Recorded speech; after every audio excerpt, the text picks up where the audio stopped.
ஆக்சுவலாக அது வந்து இந்தியா அந்த அந்த நாடோட கூட்டு தயாரிப்பு அந்த படம். ம். அப்போ வந்து அங்கேருந்தும் அமெரிக்காவிலேருந்தும் ஹீரோ வந்திருந்தாங்க. இங்கே நம்ம சூப்பர் ஸ்டார் ரஜினி சார். நான் கிட்டத்தட்ட ஒரு 60 நாள் அந்த படத்தில் ஒர்க் பண்ணோம். ஒர்க் பண்ணும்போது என்னென்னா, இவரோட ஸ்டைலை அவங்க பார்த்து பிரமிச்சு போயிட்டாங்க. உதாரணத்துக்கு ஒரு வைரக்கல்லை வந்து இவர் வந்து ஒரு டிரைவர் ரஜினி சார். அந்த கல் வந்து இவர்கிட்ட இருக்கும். அந்த கல்லை எடுத்து காமிக்கணும்.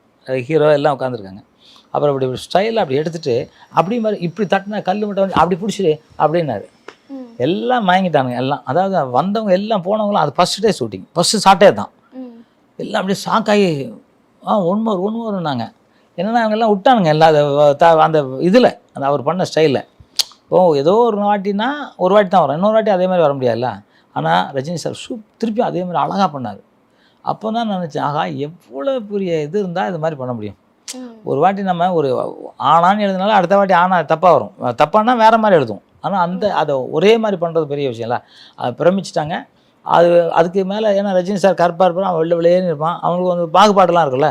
அதுக்கப்புறம் ரஜினி சார் தான் அங்கே ஹீரோ எல்லாருக்கிட்டையும். ஏன்னா அங்கே ஒரு ஹீரோ இங்கே ஒரு ஹீரோ, ஆனால் இவர் தான் ஹீரோ. அப்புறம் அதுக்கப்புறம் பார்த்தீங்கன்னாக்கா அதில் வந்து ஒரு அந்த இதில்